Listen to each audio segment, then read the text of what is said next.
Hey guys, every time I don't post for a long time, I don't know how to start these videos, but I'm going to do my monthly wrap up. But it's been 2 months now since I haven't done a monthly wrap up, so I do have a few more books than normal. We're going to go through all of the books that I read in April and also in May. I just want to preface this by saying April was a very, very good reading month for me. I didn't read a huge amount of books. I mean, you'll see I only have like 10 books here that I've read, and I have DNF 1 book, and I also have 2 books that I've removed from my shelves, and I just thought I would talk through that. I have 5 out of the 10 books ranked as a 5-star. I was loving some of these books. The rest of the books are crap. I'm just going to say it because those 5 stars are so good. I was loving life reading them. So I want to get back into like reading some good books. I did start reading also Onyx Storm, but the thing is, like, I listened to the audiobook, the adaptation on Audible for the first 2 books. And so I started listening to the first part of Onyx Storm, and I didn't realize that the second part hasn't been filmed or, adapted for like the theatrical production of it on Audible. So I have to wait till July. So I kind of stopped listening to that, but I was fully invested in reading that a few weeks ago until I got to the point where I can't even read anymore. So that's really annoying. So anyway, I have been reading, but like not really been posting. But anyway, let's go through all the books that I've read.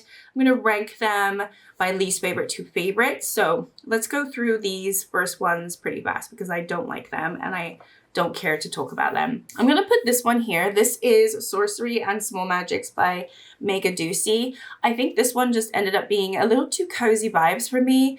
The stuff does happen in this book, and there is a very, very, very, very, very slow build romance to the point where there's not really a romance at the end of the day. And so you have to read on to the second book if you want to see what happens. And I think for me, I just didn't like the characters enough to, I don't like them enough to invest in reading more in the series at all. I thought the overall story was fine, but I just thought that it was just a little boring. I think I ended up giving this 2 stars. I don't know, it was easy to read, but because not really much happens. Okay, and then I also read Leech by Hiren Ennes. So this one I went into it really, really loving it. You can see I started tabbing. I was like, oh, this is going to be another 5-star. I was in my 5-star roll. And then I got to like the page 100 mark, which is usually around the time when I know if I'm going to like the story or not.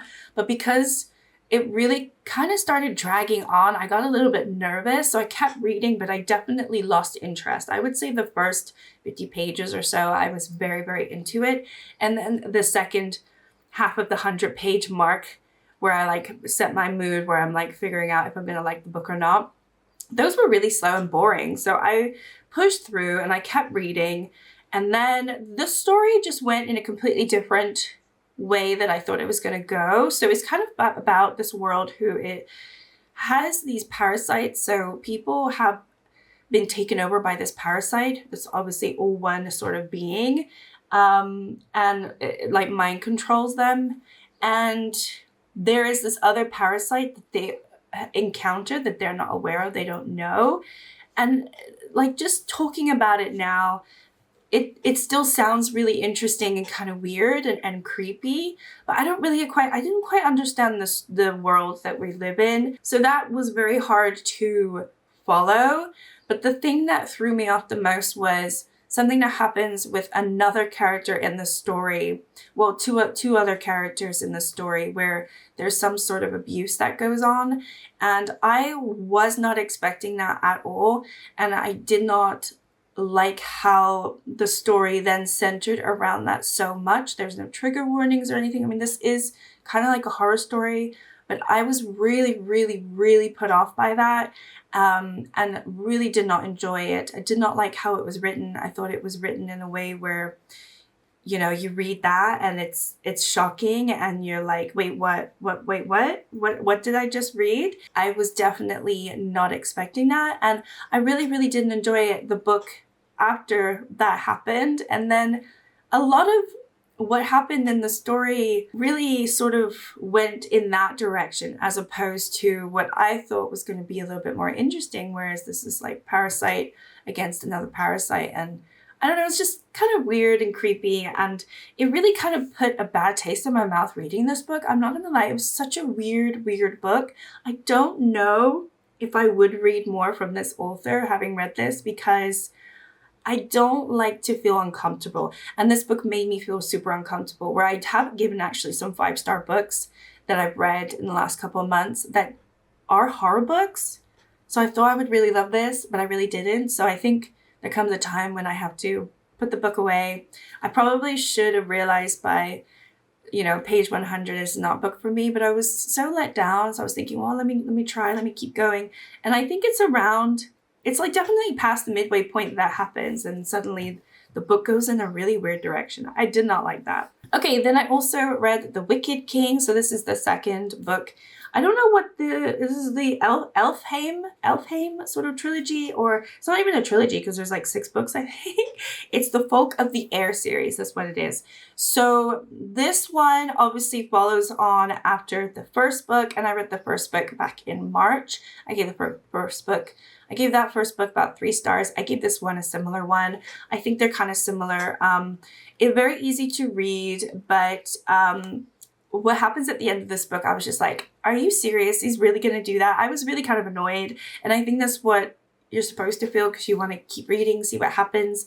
But I don't want to spoil anything, because obviously it's the second book in a long series. So obviously it's about the Fae. And it's really the first book. What happens is there are these 2 girls who end up living and growing up in the Fae world for reasons I don't really need to explain, but they're living with basically like a stepfather.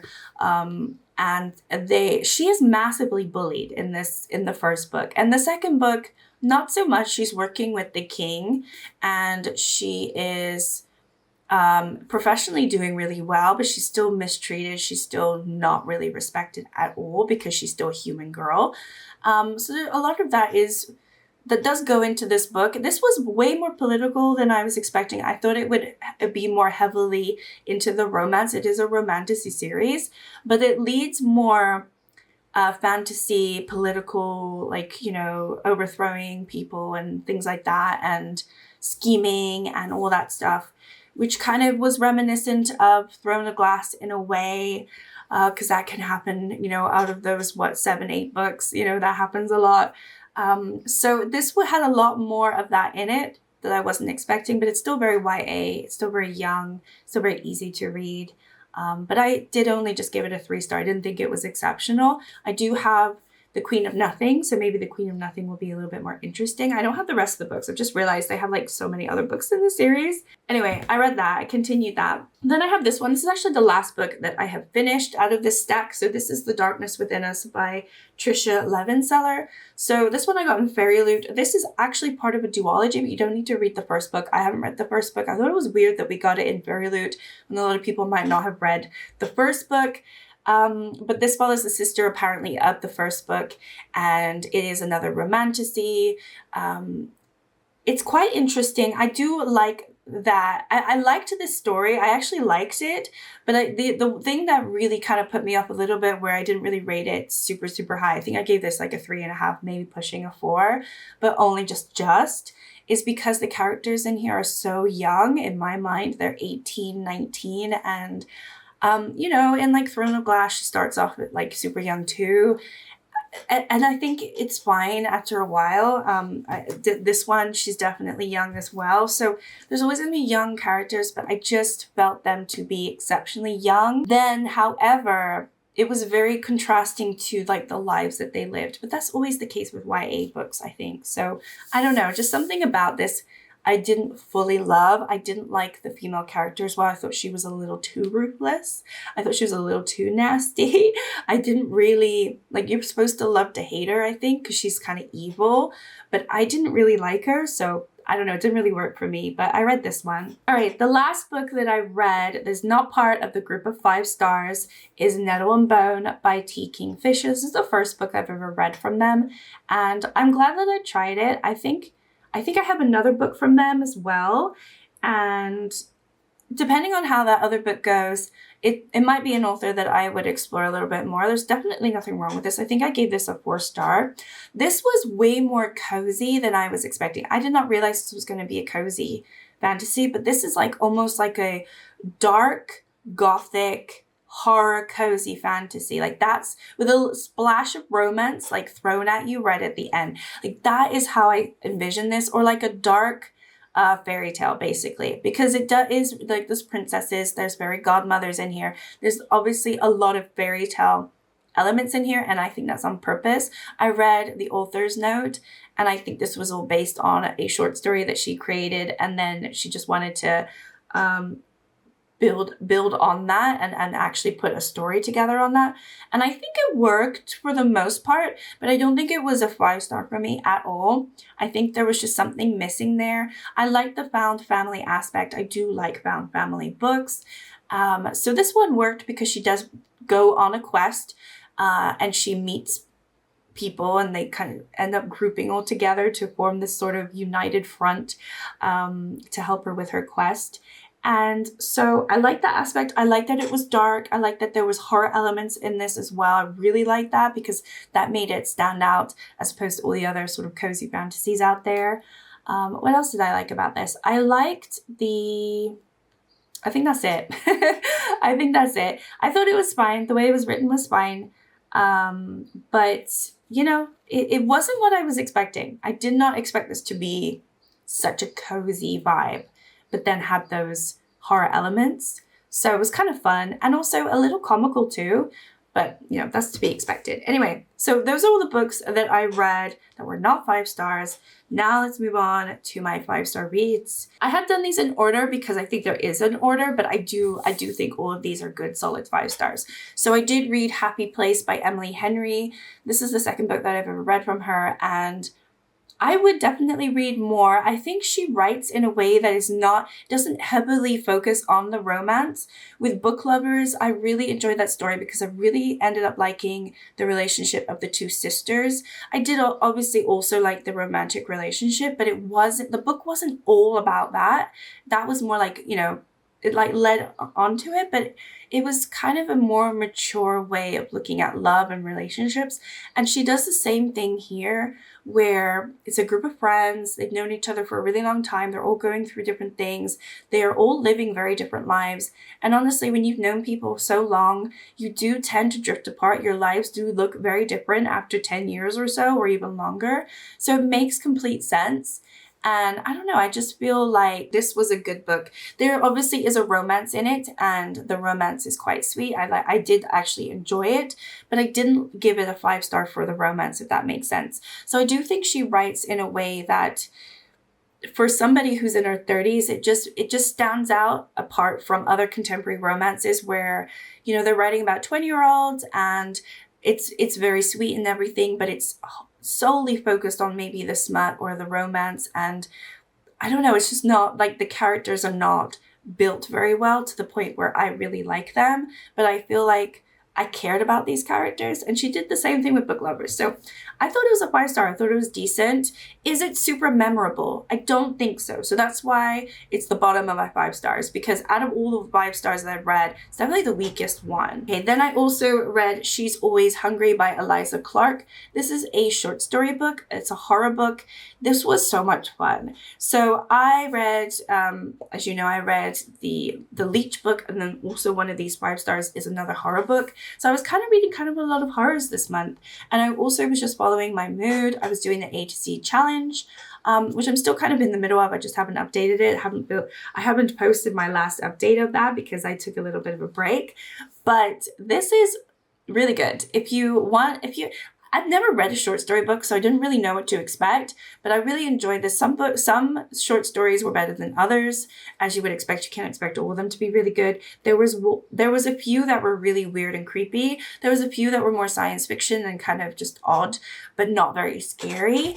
Yeah, I would recommend this if you don't want to read like a whole horror novel, but you want to dip your toes into some weird stories, this might be one to try out.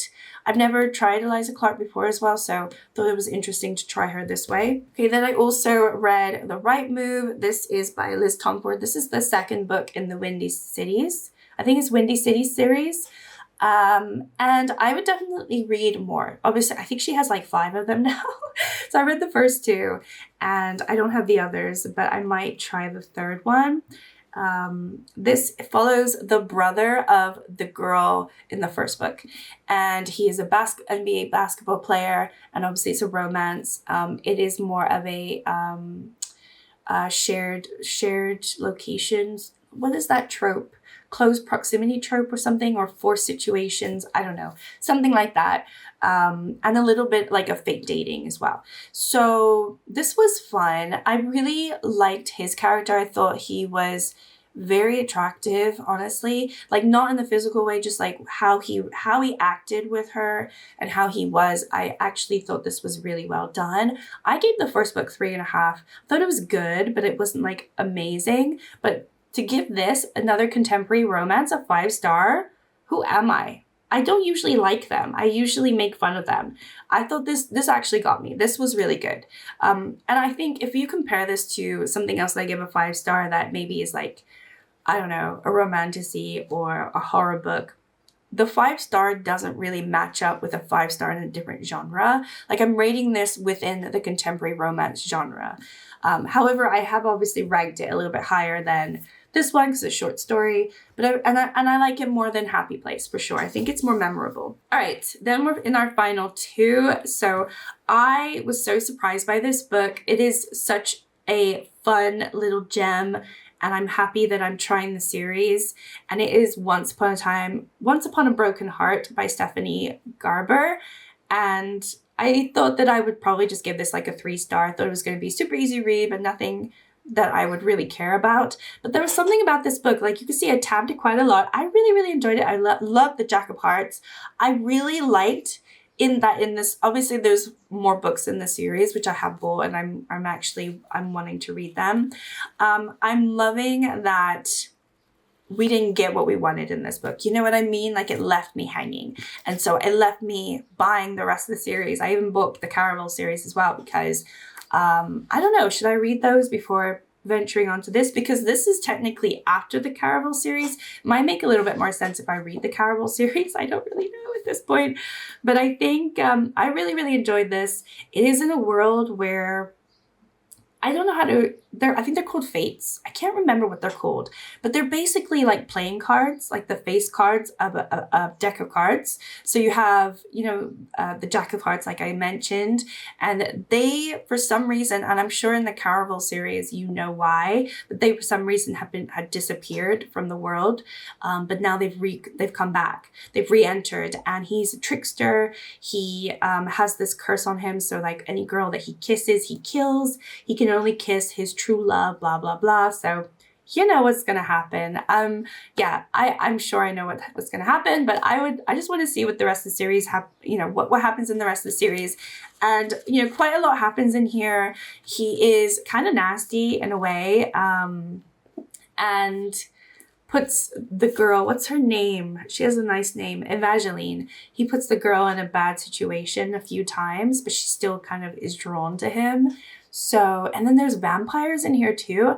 I don't know, I just loved all the stuff that they just added into this cute little book here. So, I don't know, I really like this. This was a surprise to me. I think had I had high expectations for this book, maybe I would have rated it lower. But because I think I had such low expectations of this, but I bought it because of the hype and I just wanted to see what it was all about.